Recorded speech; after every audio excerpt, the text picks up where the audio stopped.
So object pools have been implemented for every class except for the centipede so far. I will show the code working correctly in a minute. As for the centipede, it is implemented and working.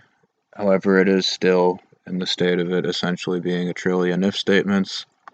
Its movement is determined by these move speed x and y variables that get updated to move it in the appropriate direction whenever it churns.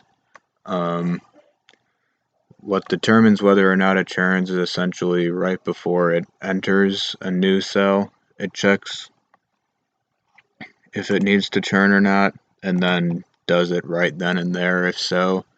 And it also has a mechanism for making it churn a second time after it's traveled a full cell from there.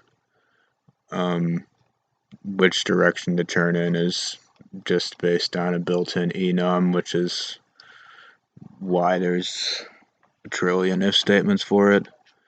And just touching real quick on a note from Sprint 2, I do have a player controller for the ship to keep it separate from the ship itself.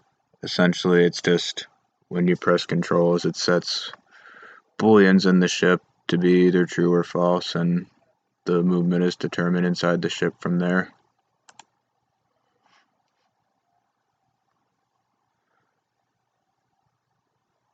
So I'm going to spawn a scorpion. It'll go into the factory to spawn it.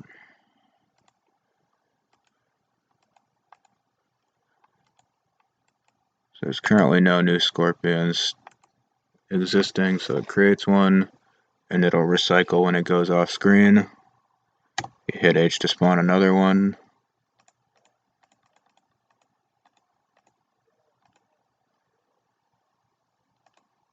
You'll see now there is a scorpion to pull from, so it uses that instead of creating a new one.